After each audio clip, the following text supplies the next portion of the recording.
Call करके कहती है असरा को कि असरा काफ़ी देर हो गई, तुमने मुझसे कोई राब्ता नहीं किया है। खैरियत है, मुझसे कोई गलती तो नहीं होगी जिसकी वजह से तुम इतने फासले पैदा कर रही हो। मेरी तो तुम्हारी इतनी अच्छी दोस्ती हो गई थी, आखिर फिर ऐसा क्या हुआ? आगे से वो कहती है कि नहीं ऐसी कोई बात नहीं, यानी कि वो बात को टाल मटोल करने की कोशिश करती है और कहती है कि ऐसी कोई मसला नहीं है, तुम्हें ज़रूर गलतफहमी हुई है। अगर ऐसी कोई बात होती तो मैं तुम्हें ज़रूर बताती। लेकिन वो अपनी भाभी की बातों पर अमल कर रही है क्योंकि उसने उसको कहा था कि तुम्हें मशल से दूर रहना होगा, और हकीकत भी यही है। क्योंकि असर को इस चीज़ का दुख है कि सब बातें जानते हुए इसके बावजूद भी वो लड़की जो है वो बार बार सुल्तान के पीछे क्यों आने की कोशिश कर रही है। बार बार उसको समझाने की कोशिश कर रही है कि वो तुम्हारे बारे में ये सोच रखता है, लेकिन फिर भी उसके बावजूद उसे कोई असर नहीं हो रहा। इस चीज़ का गुस्सा है इसको क्योंकि वो समझाने की कोशिश तो कर रही है सुल्तान के बारे में, लेकिन वो समझना ही नहीं चाह रही है। इसलिए उसने फ़ैसला कर लिया है कि अब मशल को सुल्तान से दूर रखेगी, क्योंकि सुल्तान की खासियत से वो अच्छे तरीके से वाकिफ़ है और उसे पता है कि ये इंसान कैसा इंसान है। खैर आप देखेंगे कि असरा फुल कंट्रोल कर रही है और मशल को बार बार इग्नोर करने की कोशिश कर रही है, लेकिन उसे भी इन बातों की समझ आ रही है कि आखिर ये क्या वजह है। दूसरी तरफ आप देखेंगे कि पूछता है उस सुल्तान उससे कि आखिर क्या वजह है, क्यों तुम इस तरह की हरकतें कर रही हो, क्यों तुम मशल से दूर होने की कोशिश कर रही हो। पहले तो तुम उसके बगैर रहती ही नहीं थी और आज तुम उसके बगैर ये हाल कर रही हो, यानी कि बार बार उसको इग्नोर कर रही हो। मैंने देखा कि कितनी दफ़ा उसने तुम्हें कॉल की, लेकिन तुमने उसकी कॉल का जवाब ही नहीं दिया। अगर दिया तो बहाना बनाकर टाल दिया है। आखिर ऐसी क्या बदतमीज़ी है, तुम ऐसे क्यों कर रही हो?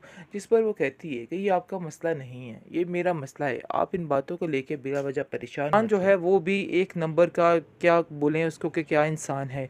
क्योंकि आप देखेंगे कि किस तरह से वो जानबूझकर मशल के नज़दीक जाने की कोशिश कर रहा है। ये चीज़ असरा को बिल्कुल नाकाबिले बर्दाश्त हो रही है, लेकिन अक्लमंदी वो इस तरह से करे कि वो उससे कता ताल्लुक़ कर दे। कता ताल्लुक़ ना करे, आहिस्ता आहिस्ता लिमिट में रह के उससे थोड़ी बातचीत कम कर दे, क्योंकि इसके आने जाने की वजह से, इसको ज़्यादा इंटरफेयर करने की वजह से भी ये सब कुछ हो रहा है। क्योंकि मशल को इस बात की समझ नहीं आ रही है कि उसके घर का क्या माहौल है, क्या होता जा रहा है उसके साथ। लेकिन असरा को इस तरह की बेवकूफ़ी नहीं करनी चाहिए थी कि हर वक्त उसके पीछे ही मंडलाते नहीं रहना चाहिए था।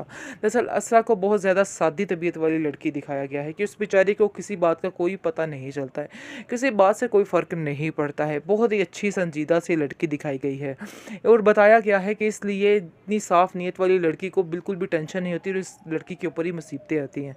कुछ हुआ इस तरह से ही है क्योंकि इसरा और सुल्तान की जोड़ी बिल्कुल भी ठीक नहीं है।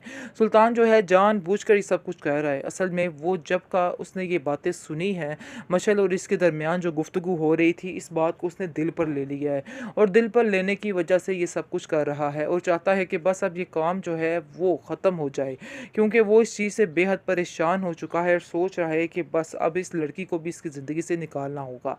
साफ साफ तो वो कहने से रहा, लेकिन इसलिए इसके, यानी कि इस तरह की चीज़ों के लिए इस तरह के हथकंडे जो है वो अपना रहा है।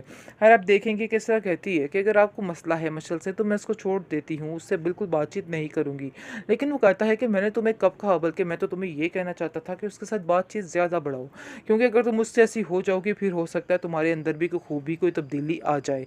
लेकिन मुझे नहीं लगता कि तुम्हारे अंदर कोई भी खूबी, कोई तब्दीली आ सकती है। तुम जैसी हो वैसी ही रहने वाली हो।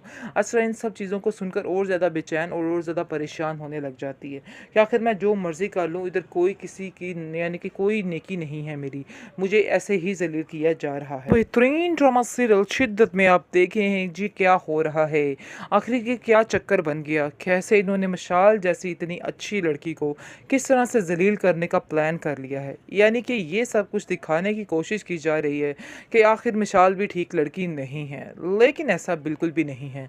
वो सिर्फ़ और सिर्फ असरा की खातिर ये सारी बातों को कंट्रोल कर रही है, क्योंकि उसे हर बार गुस्सा आया है जब जब सुल्तान ने असरा को जलील किया है और सबके सामने उससे बदतमीज़ी करने की कोशिश की है और उसने इस बात का खरा जवाब दिया है।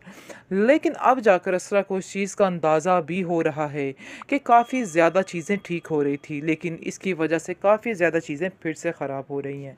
क्योंकि उसको बिल्कुल ही वक़्त नहीं मिलता है और इतनी वो मसरूफ़ हो चुकी है मशल में, दिन-रात वो उसको इसके साथ ही रहती है, जिसकी वजह से वो काफ़ी परेशान हो चुकी है और ये चीज़ वो सोच रही है कि काफ़ी ज़्यादा दूर करेगी उसको सुल्तान से। इस बात की टेंशन ने भी इसको काफ़ी परेशान किया है। इसको और कुछ नहीं सूझता तो वो जाती है अपनी माँ के घर और वहाँ जाकर कहती है अपनी भाभी से कि भाभी मुझे ऐसा लग रहा है कि जैसे इसकी वजह से भी काफ़ी ज़्यादा मसले क्रिएट हो रहे हैं और काफ़ी ज़्यादा हमारे घर में यानी कि तंग हो रहे हैं। मुझे मेरी सास ने भी कहा है, क्योंकि तलत भी इसको समझाती है कि बेटा अपने घर को बचाने के लिए थोड़ा-सा सुल्तान पे ध्यान देना होगा, क्योंकि उसे अक्सर इस बात की शिकायत रहती है कि तुम उस पर ध्यान नहीं देती हो।